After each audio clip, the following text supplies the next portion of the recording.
नमस्कार साथियों, मैं सुनील कालवा आप सभी का हार्दिक अभिनंदन करता हूं। श्री आर्ट एजुकेशन में आप सभी को चित्रकला विषय से संबंधित वीडियोस हर रोज़ मिलते रहेंगे। चित्रकला विषय से संबंधित जितने भी अभ्यर्थी हैं जो चित्रकला विषय के अंतर्गत स्कूल व्याख्याता की तैयारी कर रहा है, चाहे वह असिस्टेंट प्रोफेसर की तैयारी कर रहा है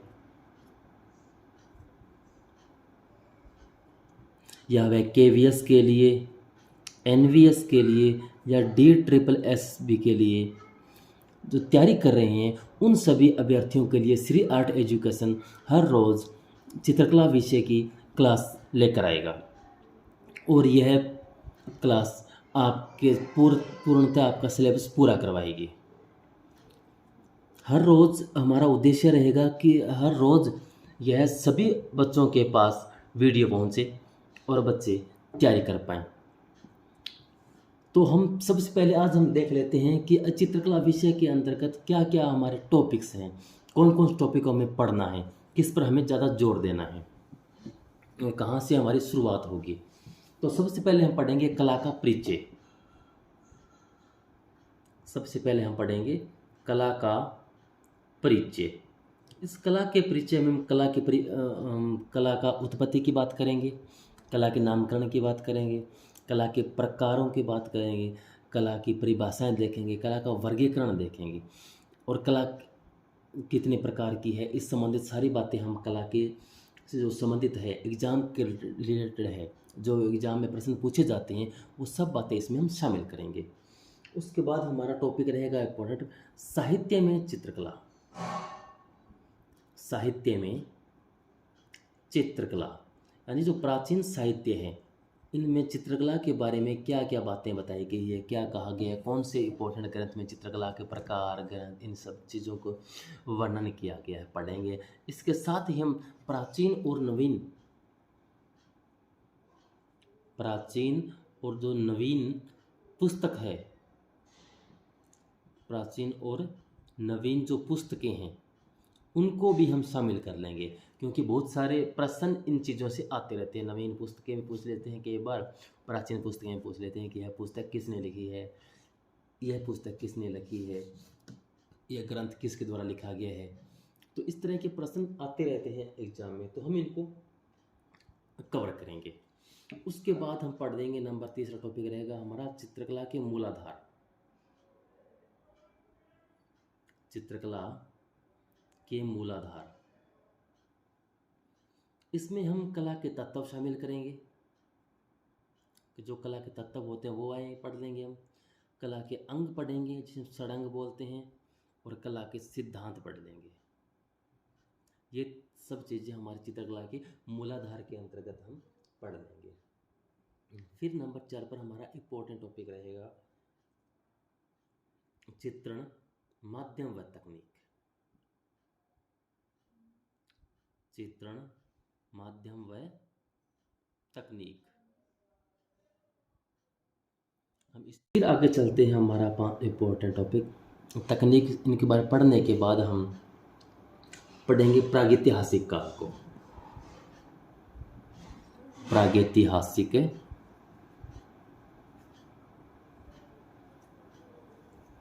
काल, प्रागैतिहासिक काल कह दो या प्रागैतिहासिक कालीन चित्रकला कह दो, तो मैं प्रागैतिहासिक कला कर लेता हूँ इसको। प्रागैतिहासिक कला, हम प्रागैतिहासिक कला पढ़ेंगे। उसके बाद हम पढ़ेंगे सिंधु घाटी की सभ्यता। सिंधु घाटी की सभ्यता हम इसमें शामिल करेंगे। जो हड़प्पा सभ्यता है, मोहनजोदड़ो है, उसको हम इसमें शामिल करेंगे और साथ में पढ़ेंगे। इसके बाद हमारा इम्पोर्टेंट टॉपिक रहेगा बौद्धकालीन कला।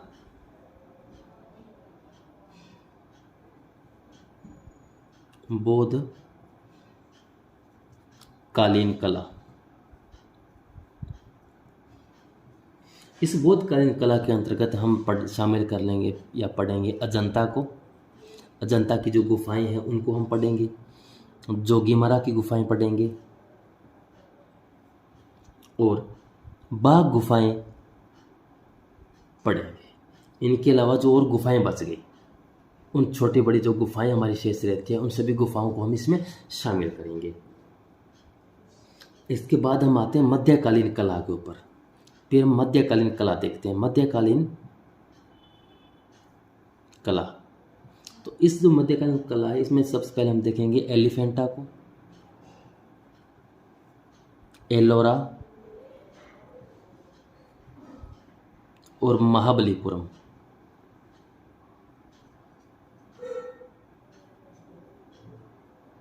महाबलीपुरम, हम इस चीज़ को हम इसके अंदर शामिल करेंगे। अच्छा, ये पढ़ने के बाद हम चलेंगे आगे। तो आगे हमारा इम्पोर्टेंट टॉपिक आएगा मध्यकालीन चित्रकला। वो मध्यकालीन कला के अंतर्गत हम इन मूर्ति कला को देखेंगे, छोटा बड़ा, छोटे बड़े जो प्रश्न आते हैं मूर्ति कला से संबंधित, जो बड़े प्रश्न आते हैं उनको। फिर आते हैं हमारे मध्यकालीन चित्रकला।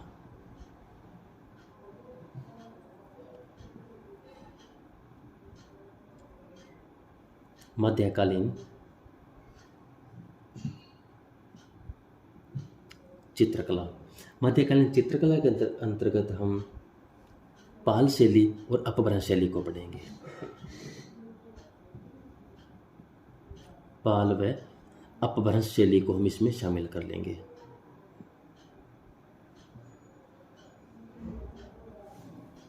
शैली को पढ़ लिया हमने। फिर चलेंगे आगे राजस्थानी शैली पर। फिर हम राजस्थानी शैली का अध्ययन करेंगे,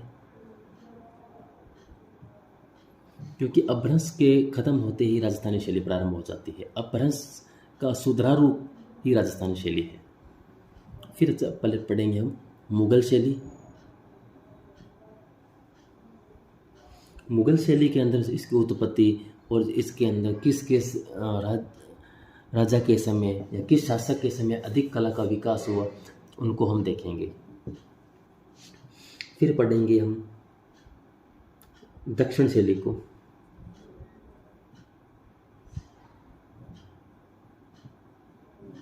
दक्षिण शैली के बाद हम पढ़ेंगे पहाड़ी शैली।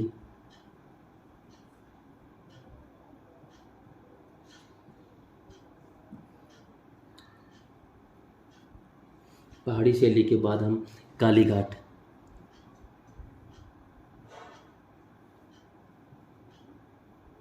उड़ीसा और तंजौर जैसी जो छोटी शैलियाँ हैं उनको भी हम शामिल कर लेंगे। उसके बाद हमारे को एक शैली आएगी कंपनी शैली। कंपनी शैली का हम अध्ययन करेंगे। कंपनी शैली के साथ ही हम राजा रविवर्मा को भी पढ़ लेंगे।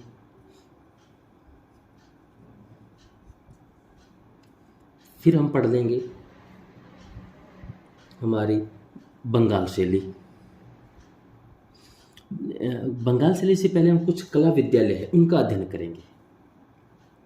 कला विद्यालय, क्योंकि जब कंपनी शैली आई थी तब उस समय अंग्रेज़ों का शासन था, तो उन्होंने कुछ कला विद्यालयों की स्थापना की।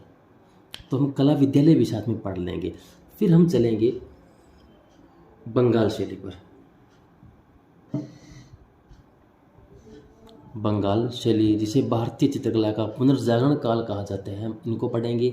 और इनके जितने भी चित्रकार रहे हैं, बंगाल शैली इनके चित्रकार जो हैं, इनको हम पढ़ेंगे। इसके बाद हम पढ़ेंगे आधुनिक चित्रकला।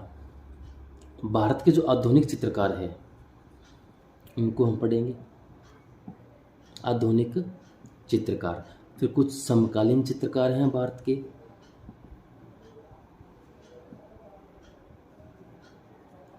समकालीन चित्रकार, उनको हम पढ़ेंगे। इनके बाद जब हमारे बच्चे हैं, फिर राजस्थान के कुछ मंदिर और चित्रकला पढ़ेंगे हम। राजस्थान के मंदिर और जो चित्रकार है हम इनको पढ़ेंगे। फिर हमारे भारत के जितने मंदिर व स्थापत्य है, मंदिर व स्थापत्य है, हम इनको पढ़ेंगे। इनके बाद बचता है हमारे यूरोपीय या जो पश्चिम चित्रकला है, पश्चिम यूरोपीय चित्रकला जो है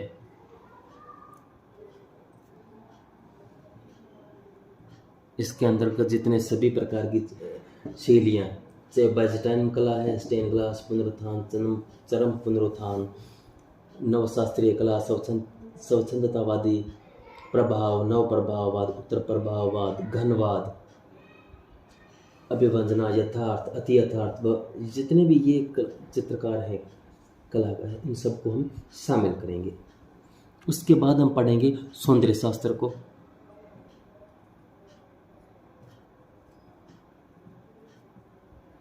सौंदर्य शास्त्र पश्चिम का और पूर्व का, यानी भारत और जो विदेशी यूरोपीय या पश्चिम के चित्रकार जितने भी सौंदर्य शास्त्री रहे हैं उनका हम अध्ययन करेंगे। उन्होंने कला के बारे में क्या कहा है, उनकी मुख्य पुस्तकें कौन सी है, उनके सिद्धांत क्या है, उनको हम जरूर देखेंगे एक बार। ये देखने के बाद हम पढ़ लेंगे हमारे रस, जो है एग्जाम में एक आधे पर्सन 2-4% के रसों से संबंधित पूछ लिए जाते हैं, तो हम रसों को भी शामिल करेंगे, रस का भी अध्ययन करेंगे। उसके बाद एक टॉपिक आता है विविध। विविध के अंदर पर्सन काफ़ी इधर उधर से आ जाते हैं, कुछ ग्राफिक्स से आ जाते हैं, कुछ तकनीक से, विज्ञापन क्लास से, इस तरह से 1-2% बाहर से पूछ लेते हैं। उनके अंदर विविध में हम शामिल करेंगे। कुछ कला संबंधित पत्रिकाएँ पूछ ली जाती है, किसी पुरस्कार पूछ लिए जाते हैं, तो ये पर्सन विविध में हम शामिल कर लेंगे। तो इस तरह ये हमारा पूरा सिलेबस है, जिसको हम इस हमारे YouTube channel Shri art education पर हम हर रोज़ इसको पढ़ेंगे। तो आप जुड़े रहिएगा श्री आर्ट एजुकेशन के साथ, और यकीन मानिए आपका जब एग्ज़ाम होगा तब तक आपका सिलेबस भी पूरा होगा और आपको पूरा विश्वास और कॉन्फिडेंस भी होगा कि हमने जितना पढ़ा है, हमें पूरी उम्मीद है कि पर्सन वहीं से आएंगे। 90 से 80% पर्सन हमारे नोट्स से आ जाएंगे। आप जब साथ में पढ़ते रहोगे, नोट्स बनाओगे, उनसे पर्सन पढ़ेंगे।